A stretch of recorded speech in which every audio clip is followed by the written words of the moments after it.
ডিবির OC Arif আমার চাচার পুরুষ সঙ্গে মোম পোড়াই দিছে, ইলেকট্রিক শর্ট দিছে, পাড়াই ধরছে। পুলিশ অফিসার ম্যাচে মাই শুরু করছে, কেউ লাঠি, কেউ সোফার, কেউ কিল, ইলেকট্রিক শর্ট এগুলো দেওয়া শুরু করছে। মোম জ্বালাই পুরুষ সঙ্গে করে ফেলাইছে, আরিফ ফেলাইছে, আর কয়জনের নাম জানি না। ডিবির ওসি আরিফ যে মারছে, তার সাথে আরো কনস্টেবল ছিল অনেকজন, 7-8 জন, তারাও অনেক অত্যাচার করছে। আমার চাচার পুরুষ সঙ্গে মোম পোড়াই দিছে, তারপরে কারেন্ট শর্ট দিছে, ইলেকট্রিক শর্ট দিছে, পাড়াই ধরছে, তারপরে মা কানে থাবড়াইছে। এগুলা সুষ্ঠু বিচার চাই। জাটোকাটি পুলিশ অফিসার ম্যাচে, ওখানে আমি চাকরি করি, সেইখানে ওই সবকিছু বহন করি, রুম টুম দেখাশোনা পরিচালনা করার কারণে একটা চাবি হঠাৎ করে হারিয়ে গেছে।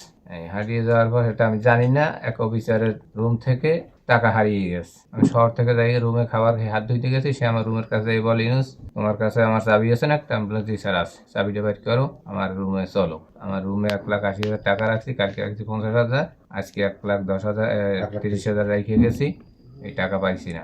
পরে আমি তো স্যার আমি তো এটা জানি না।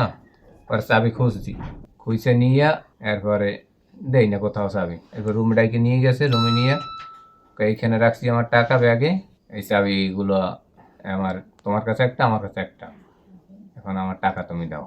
স্যার আমি তো রুমের কাছে আসিনি, আমি জানিও না ব্যাপারটা।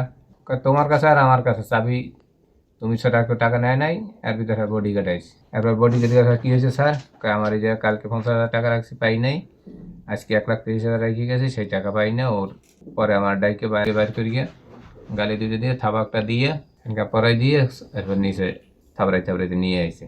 থাবড়াতে নিয়ে গিয়ে নিচে আইসা টর্চার শুরু করে দিয়েছে। মাছ শুরু করছে, কেউ লাঠি, কেউ সোফার, কেউ কিল, এরপর ওই ইলেকট্রিক শর্ট এগুলো দেওয়া শুরু করছে। আর এরকম চর শুরু করছে 2 হাত দিয়ে কানের উপরে। এরপর তো আমি অজ্ঞানের মতন হয়ে পড়ছি। পরে আমার উঠেছে আবার লাইটে দিয়ে ওঠ, এই উড়িয়ে এরপর কাট। এরপর আবার আরেকজন ওই সাইডে নিয়ে ডাইকে কয় এখনও বললে তো কিছু হবে না। আমি বলছি আমি কিছু জানি না, তার বলবো কি? একটা মোম জ্বালাই পুরুষ সঙ্গে করে ফেলাইছে। আরিফ ফেলাইছে, আর কয়জনের নাম জানি না, আর ওই সময় দেখতেও পাইনি। ফেলাইছে, আর 2জনে পায়ের পাড়াই ধরছে, 2জনে এই হাত পাড়াই ধরছে, একজনে বইয়ের উপর পাড়াই ধরছে, আর একজনে পায়ের ওই পাও দিয়ে চোখ টুক জড়াই, মুখ টুক জড়াই পাড়াই ধরছে। গেছিলাম, যে রেকর্ড দেবো সেটা তারা দিতে দেয় নাই, তারা রেকর্ড করাইছে উল্টাটা। মামলা করতে নিষেধ করছে যে আমরা সবকিছু বহন করবো, আমরা ভুল করছি, আমরা দায় দায়িত্ব সব বহন করবো, স্যারে বলছে। একটা রুগী আসছে, সে ফিজিক্যাল অ্যাসাল্টের হিস্ট্রি নিয়ে আমাদের কাছে আসছে। তো রুগীটা এক্সামিন করে আমি কিছু আঘাতের চিহ্ন পেয়েছি পায়ে এবং শরীরের বিভিন্ন জায়গায়। আর তার যে জেনিটেরিয়া মানে জননাঙ্গ যেখানে, সেখানে কিছু পোড়া ক্ষতের মতো দেখা গেছে। তো আপাতত প্রাথমিক চিকিৎসা দিয়ে রুগী ভর্তি রাখা হয়েছে। তার যেটা প্রপার ট্রিটমেন্ট দরকার, ট্রিটমেন্ট তো আমরা করাইছি ভাই। যেইটা অ্যাক্সিডেন্ট হয়েছে, আমি আপনার বলি, এখন সব জিনিসটা স্বপ্ন, আপনি তো শিক্ষিত লোক, আপনি তো বলি তার তো অ্যাক্সিডেন্ট হয়েছে, কিন্তু এই জিনিস করার মতো লোক আমি না। আপনি এই কাজটা করছে আমাদের ওইখানে একটা সোর্স ছিল রিপন, ও রান্নাঘরে নিয়ে গেছে, রান্নাঘরে নিয়ে এই কাজটা করছে। কিন্তু তখন আমি এই পাশে বসাছি, যে ইয়ার যে রুমটা, অফিসার মেসেজের নিচে বড় রুমটা, এখানে ফ্যানের নিচে বসাছে। আইনি প্রক্রিয়ার মাধ্যমে যাওয়া যায়।